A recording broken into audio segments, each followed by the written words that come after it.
Nagising si Adam na wala nang si Anika sa tabi nito. Kagad itong napabangon ng higa. Nagmamadaling lumabas ng kwarto si Adam para hanapin ang asawa, pero hindi niya ito makita. Kaagad nag-init ang kanyang ulo nang hindi makita ang asawa. "Where's Anika?" Sigaw ko sa yaya nito. "Hindi ko pa po nakikita si Ma'am Anika ngayong umaga, Sir Adam." "Where's Anika? Find her." Sigaw ko naman. Agad naman nagsikulusan ang mga kasambahay, miski ang gwardya. Hinanap ko si Anika sa garden. At isa na lang ang hindi ko pa napupuntahan, ang rooftop ng bahay. At doon ko nakita si Anika na natutulog. Hindi ito nagigising. Kahit nasisinaga ng araw. "Kanina pa kita hinahanap. Andito ka lang pala. Anong ginagawa mo dito?" Sabi ko na makalapit ako. Nagmulat naman ito ng mata saka bumaling sa akin. Wala akong mabasa sa mata nito kundi lungkot. "Ano ba nagawa ko para saktan mo ako, Adam?" Napagsisihan ko na ang nagawa ko. Kasal na tayo. Kaya nagagawa mo ang gusto mo kahit saktan mo ako. Okay lang sa akin. Pero pagod na ako eh. Nahihirapan na ako. Kahit ang pagsisihan mo, hindi mo pa rin maialis sa akin na ikaw ang dahilan kung bakit nawala ang lola ko. Kahit sabihin na natin, hindi mo nalaman kung ano nangyari sa lola ko. Kahit pa sinabing inatake siya, kasalanan mo pa rin kung bakit nawala si lola. Kung hindi ka naglaro sa loob ng bahay, hindi malalaglag si lola sa hagdan dahil sa'yo. Kaya nawala si lola. Alam mong siya ang kakampi ko noon, pero kasalanan mo. Tapos, iniwan mo na lang si lola nung wala ng buhay doon. Napakawalang puso mo, Anika. Pasalamat ka, dahil ako lang ang nakakaalam nito. Huli na noong malaman ko, ikaw ang may kasalanan. Dahil nahuli ako ng dating. At nakita kitang tumakbo palayo kay lola. Hindi ka ba kinakain ng konsensya mo, Anika? Hindi ko na dapat inuungkat ito sa'yo. Pero nagtanong ka, alam mo ang dahilan kung bakit ko ginagawa ito. Kahit matagal na panahon na iyon, hindi pa rin maalis-alis sa isipan ko ang sandali at tinakasan mo ang kasalanan mo. Sa tuwing nakikita kita, nagagalit ako at gusto kitang saktan. Ngayon, kasal na tayo, kaya pwede kong gawin ang gusto ko. Sana hindi ka nalang pumasok ng bahay. Sana, tinulungan mo si lola makababa ng hagdan. Alam mong mahina ang kanyang tuhod, pero anong ginawa mo? Nagtatakbo ka pababa ng hagdan at adagil mo si lola. Kaya nalaglag ito pababa. Dahilan, para mabagok ang ulo. Matanda na si lola. Hindi pa ako handa mawala siya. Pero dahil sa'yo, nawala ka agad siya. Kaya huwag mo sasabihin sa akin na pagod ka na. Dahil kulang pa yan sa buhay na kinuha mo. Hindi ko sinasadya ayun, Adam. Aksidente ang nangyari. Aksidente. Pero asang ka nung time na yon? Tinakbuhan mo lamang ang ginawa mo. Hindi ka nagpakita ng ibinurol si lola. Maski nung ilibing siya. Sabi ng mami mo, nasa probinsya ka sa tita mo. Nagtatago ka sa kasalanan mo, di ba? Hindi alam ng mami mo kung ano ang nangyari sa'yo. Kasi hindi nila alam ang totoo nangyari sa lola ko. Napagsisihan ko na ayun, Adam. Tinanggap ko na ang lahat ng ginagawa mo sa akin. Saktan mo ako. Tinatanggap ko. Nagsisisi na ako, Adam, sa nagawa ko. Pero sobra na ang ginagawa mo sa akin. Sasaktan mo ako kapag galit ka o nagsiselos ka. Miski kapag may kumakausap na lalaki sa akin. Si Ashton, kapag kausap ko, sinasaktan mo ako. May time na galit ka at may time din na doon mo ako sasaktan. Ano ba talaga ang rason? Kasi kung ang pagkamatay ng lola mo, matagal ako nagsisi sa nagawa ko. At siguro naman, sapat ang ginagawa mo sa akin para pagbayaran ko ang nagawa ko. Hindi pa ako tapos, Anika. Hanggat hindi ako tapos, mananatili ka dito.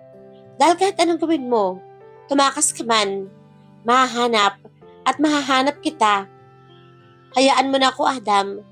Kung mahal mo si Miranda, siya na lang. Ayaw ko na. Sawa na ako. Pagod na ako. Iyak ng iyak si Anika na makaalis ito sa rooftop. Matapos ang usapan nila ni Adam, gusto ko na umalis dito. Tinawagan ko si Mon. Nasunduin ako sa subdivision ng bahay. Gusto ko nang umalis at lumayo sa kanya. Plano ko, mamayang hating gabi ako aalis. Kapag tulog na si Adam, hindi ako makakaalis kapag gising siya at baka itali ako or ikulong. Matagal ko nang napagsisihan ang nangyari. 20 taon na ang nakakaraan. Flashback. 7 years old pa lang ako noon na maging magkakaibigan kami ni na Miranda, Ashton, Adam at ako. 11 si Adam noon. Ganon din si Ashton. Si Miranda naman ay matanda sa akin ng 2 taon. Kaya ako ang bata sa aming 4. Crush ko na si Adam doon. Kahit 4 na taon ang tanda nito sa akin. Pero si Miranda ang gusto nito. Ramdam ko naman at kita ko. Dahil lagi magkasama ang dalawa. Kami lang ni Ashton ang naglalaro noon. Pero alam ko, may gusto si Ashton kay Miranda. Hindi lamang nito pinapakita. Dahil kay Adam. Isang araw, bala ko sanang kausapin si Adam sa bahay nila para maglaro kami. Patakbo ako umakyat sa kanilang bahay.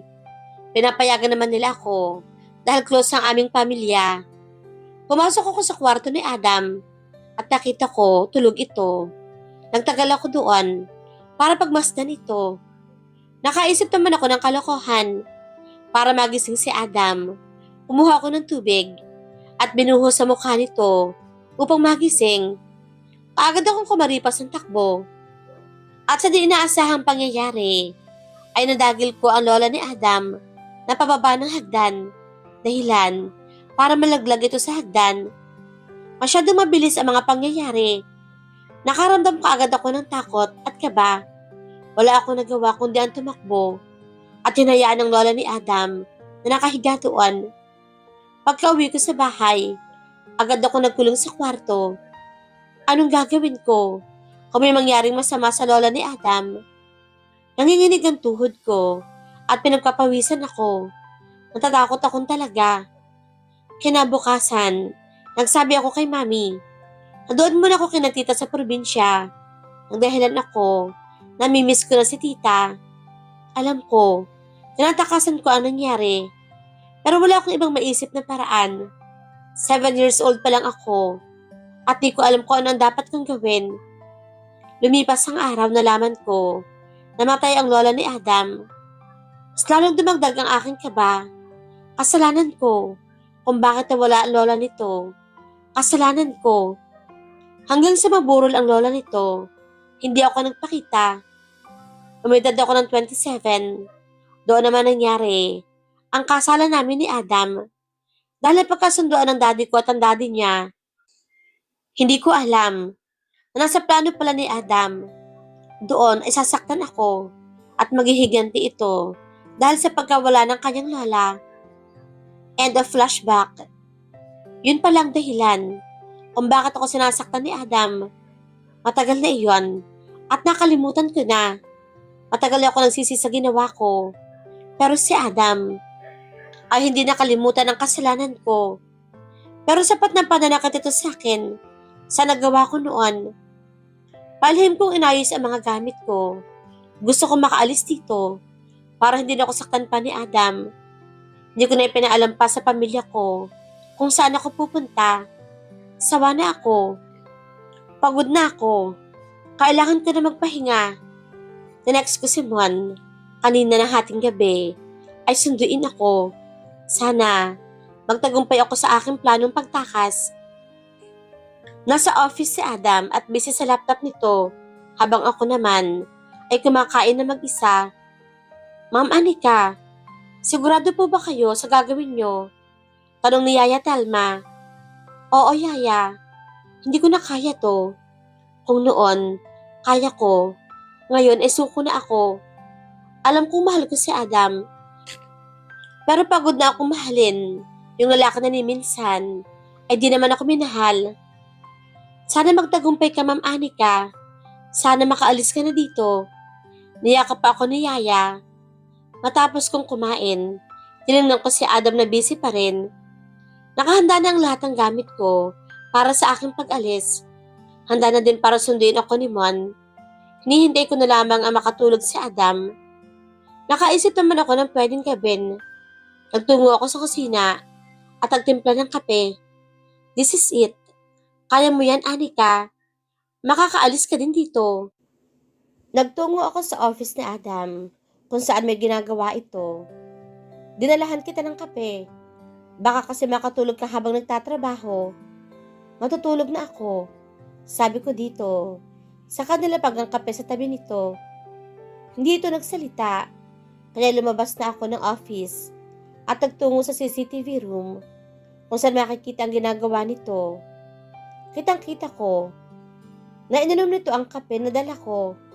Ilang minuto lang ang hinintay ko nang makitang tulog na si Adam. Tinawagan ko si Mon. Napaalis na ako.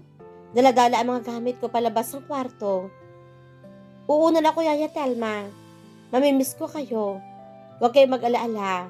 Babalikan kita, Yaya. Niyakap ko muna ito. Huwag kang mag-alaala, Ma'am Anika. Ginawan ko na ng paraan para makalabas ka ng bahay. Maraming salamat, Yaya Telma. Daladala ko ang gamit ko palabas ng bahay. Tinitingnan ko pa ang bahay kung saan nag-iimpyerno ang buhay ko. Mahal na mahal ko si Adam, pero sawa na ako. Pagod na ako.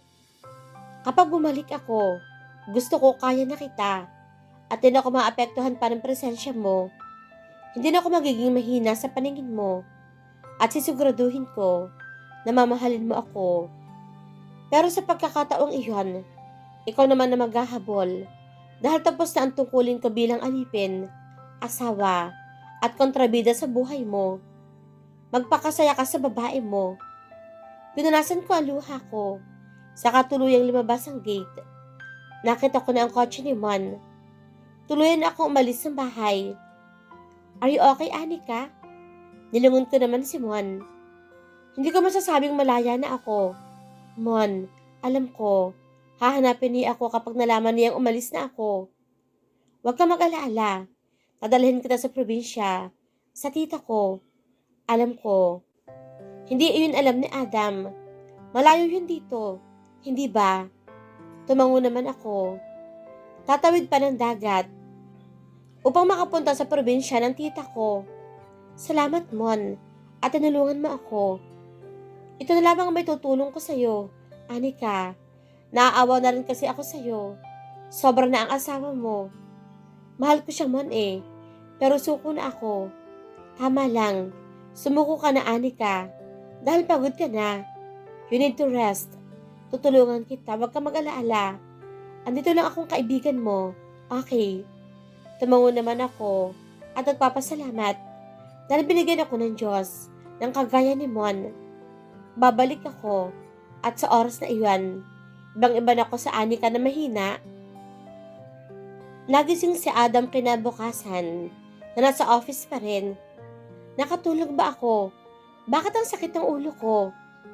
Biglang pumasok sa isip nito ang nangyari kagabi.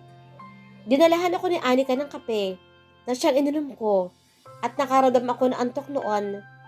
Nilagyan ni Anika ng pampatulog ang kapeng ibinigay sa akin kagabi. Dali-dali siyang lumabas ng office room at nagtungo sa kwarto nila ni Anika. Isang tahimik at madilim na kwarto ang sumalubong sa kanya. Nagtungo siya sa closet ni Anika at tanging damit lamang niya ang andoon. Wala ang kay Anika. Naghalwat pa siya pero walang Anika roon. Where's Anika? Galit na sigaw ko sa yaya nito. Sir Adam, hindi ko pa po nakikita si Ma'am Anika. Kaninang magising ako. Malaman ko lang na tinatago mo ang asawa ko. Malalagot ka sa akin. Iniwan ko ito at hinanap si Anika sa buong bahay. Maski sa rooftop sa garden. Wala na akong ibang choice kundi tawagan ng parents nito. Ma'am, andyan po ba ang asawa ko? Wala dito ang asawa mo. Hindi pa naman siya dumadalaw dito. Adam, sabi ng mami ni Anika. Hindi po ba nagpunta dyan? Pagising ko po kasi ay wala na siya sa aking tabi. Baka may binili lang Or baka nasa parents mo. Try to contact her, okay? Call me. If di mo pa rin makita ang anak ko. Sige, ma'am. Sabi ko sa kanya. At pinatay ang linya. Lumabas ako ng bahay at sumakay sa kotse ko. Huwag mong hayaang mahanap kita, Anika. Dahil sisiguraduhin ko, ikukulong kita sa bahay. Nagtungo ako sa bahay ng magulang ko at nagbabaka sakali na makikita doon si Anika. Pero bigo ako. Wala doon ang asawa ko. Hindi ba pumunta dito si Anika, mami? Hindi siya pumupunta dito. Bakit? May problema ba? Wala siya paggising ko, mami. Try to contact her first. Baka may pinuntahan lang ang asawa mo. Tinawagan ko ang numero ni Anika. Pero walang sumasagot. At no coverage area. Doon uminit ang ulo ko. Hindi ko siya makontak, mami. Okay. Ako na ang kokontak sa asawa mo. Tinawagan naman ito sa Anika. No coverage area. Hindi ko makontak ang asawa mo. Hindi ba siya nagsabi sa'yo? No, mami. Hindi kaya tumakas ito. At iniwan ka. No. Hindi na gagawin iyon sa akin. Tinawagan ko ang private investigator ko para ipahanap ang asawa ko. I need a lead right now. Sabi ko. Umalis ako ng bahay at sumakay sa kotse. Mahanap kita, Anika. Nagpunta ako sa bahay na Ashton. Baka andon ang asawa ko. O Adam, napadalaw ka. Anong sadya mo? Bungad sa akin ni Ashton. Ilabas mo ang asawa ko. Nangunot naman ang noon nito. Si Anika. Bakit ko naman itatago sa Anika? Eh di nga siya pumupunta dito. Hindi ako kumbensido. Pumasok ako sa bahay nito at hinanap si Anika. Pero walang Anika ako nakita. Kapag nalaman ko, tinatago mo ang asawa ko, sisiguraduhin ko, di ka na makakatayo. Sabi ko, saka sumakay sa kotse. Isa na lang, ang hindi ko pa napupuntahan. Ang bahay ng kaibigan nitong si Mon. Mukhang may alam ito kung nasaan ang asawa ko. Nakarating ako sa bahay nito at sakto, nakita ko ito na nagtatapon ng basura. Asan ang asawa ko? Gulat naman itong tumingin sa akin. Bakit sa akin mo hinahanap ang asawa mo? Hindi naman siya nagpupunta dito dahil kinukulong mo siya. Ikaw lang ang kaibigan ni Anika at sigurado ako. Tinulungan mo siya makaalis ng bahay. Ano bang problema mo, Adam, ha? Bakit takot ka ba na mawala ang asawa mo? Baka nagsawa na sa'yo si Anika, kaya ka iniwan. Dapat nga lang yun na iniwan ka kasi masama ang ugali mo. Pasalamat ka dahil kaibigan ka ng asawa ko. Kundi, baka nasampal kita. Gawin mo, Adam. Gawin mo kung iniwan ka man ni Anika. Hindi na siya babalik sa kagaya mong demonyo ang ugali. At kapag nalaman ko, tinatago mo ang asawa ko, lahat ng baho ng tatay mo, ilalabas ko. Trust me, Monique. Umalis ako ng bahay nito. Makikita kita, Anika. Tandaan mo yan. Anong lead? Wala akong nakuha ang lead. About sa asawa ninyo, Mr. Archer. Walang nakabook na pangalan ng asawa mo na umalis ng bansa. Hinagis ko ang aking cellphone dahil sa inis. Napasigaw ako. Tumigil ang kotse ko sa may isang bar. Wala akong ginawa, kundi lumaklak lamang ng alak. Hindi ko alam, pero para ako mababaliw kapag hindi ko nakita ang asawa ko. Makikita kita, Anika. Kung asan ka man, mahahanap din kita. Mukhang problemado ka, Mr. Handsome. Hindi ko pinansin ang babaeng lumapit sa akin. Leave me alone, sabi ko. Saka pinagpatuloy ang pag-inom. Ang sungit mo naman. Humawak pa ito sa balikat ko. Nakagad ko namang tinanggal. Na magkaroon ako ng tama, malis din ako ng bar na iyon. At pilit na tinatanggal ang liyo ko sa aking sistema. Pabilis ang takbo ng metro ko. Anika, asan ka na ba? Bakit kailangan mo akong iwan? Bakit kung kailan meron na akong nararamdaman, saka ka naman nawala? Ang bilis ng tibok ng puso ko nang biglang pumreno ang kotse ko dahil sa biglang pagsulpot ng truck malapit sa akin. Parang biglang nawala ang tama ng alak sa akin. Anika, asan ka na ba? Hindi ko alam kung bakit bigla na lamang naglandas ang luha sa aking mata. Hindi ka ganito, Adam. Pagkausap ko sa aking sarili. Kapag nahanap kita, Anika, sisiguraduhin ko, magbabayad ka sa akin. Nanibago sa Anika na makabalik sa probinsya ng kanyang tita. Matagal-tagal na din nung huling punta niya dito. Nakakamiss din pala. Isa na rin ako nanatili dito noon. Bata pa lang ako noon. Ano na kaya ang ginagawa ni Adam? Alam na kaya niya na tumakas ako. Natigilan lang ako nang tumawag si Mon. Hindi ka na magtataka kung hinahanap ka ni Adam, di ba? Anika, lumapit siya sa akin at hinahanap ka. Wala akong sinabi kasi kaibigan kita, Anika. Salamat, Mon, sa tulong mo. Babayaran kita sa tulong mo, Mon. Kaibigan mo ako, Anika. Normal lang na tulungan kita. Salamat talaga, Mon. Namatay ang linya dahil nawala ang signal dito. Kahit paano alam ko pa rin. Ang pasikot-sikot sa probinsya ng tita ko at alam ko pa rin kung saan sila nakatira. Sana lang maging maayos ang pananatili ko dito. At ang pagbabalik ko, naka-move on na ako. Nang makarating ako sa mismong bahay ng tita ko, nag-iba na din ang kanilang bahay. Medyo luma na, dahil siguro, sa katagalan na din. Sino pong hanap nyo? Natigilan naman ako na may magsalita sa aking harapan. Nandito po ba si Andy Vegas? Bakit may nahanap ang mami ko? Pamangkin niya ako. Anika ang name ko. Nalaki naman ang mga mata nito sa sinabi ko. Pero nagulat ako. Kaagad ako nitong niyakap. Ate Anika, di mo na ako matandaan. Ako to, si Miguel, yung inaanak nyo. Natigilan naman ako, saka ito inalaala. Miguel, yung inaanak ko mataba. Nagdusot naman ang mukha nito sa sinabi ko. Ninang, ang sakit naman ng mataba. Big boy na po ako, Ninang. Grabe, ang tagal niyo na pong di dumalaw dito. Nga po pala si mami po nasa loob. Inaya naman ako nito papasok sa loob ng bahay. Pero ang pinaka nakakagulat, sa loob nito, hindi na wala ang lahat ng larawan ko, lalo namin ng pamilya ko. Anak, sino ba iyang bisita natin? Boses na matagal ko nang hindi naririnig sa mahabang panahon. Na makita ko muli ang mukha ng tita ko, bigla na lamang naglandas ang luha ko sa pisngi. Isa siya sa dahilan kung bakit nanatili ako dito. Matapos ang nangyari sa lola ni Adam, isa siya sa tumulong sa akin noon. Anika, dahan-dahan itong lumapit sa akin. Saka mahigpit ako niyakap. Tita, ang tagal ko po kayo hindi nakita. Gumagaralgal ang boses ko. Anong sadya mo?